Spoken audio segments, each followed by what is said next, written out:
Well, now, before we get into the message, I want to talk about a moment that's going to happen next weekend, which I think is going to be a powerful, memorable moment in the life of Christ the Rock Church.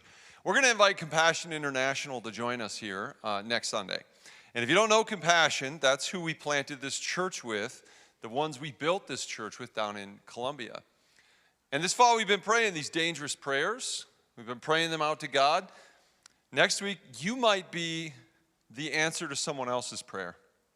Because as we've been praying, Lord, save me and search me and burden me, Lord, there's been mothers and fathers praying desperate prayers in a little fishing village on the southern coast of the Caribbean in Colombia. Prayers that sound like this: Lord, will you please give me hope for my child's future? Will you send someone who's going to care? Will you send somebody to help us pull out of this situation of poverty that we live in a city that people just drive by? And the cool thing is that you might be the answer to that prayer.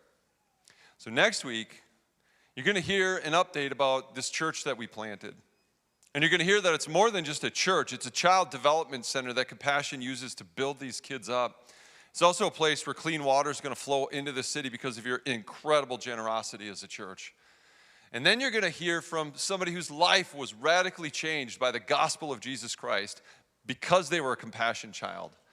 And then we're going to ask, lastly, that you consider actually stepping into this story by supporting a Compassion child yourself. And our goal is simple and bold. We want to support as many kids as we can in Tasajeras, Colombia, so that they can hear the gospel, be discipled, and get the life-giving care they need for a future.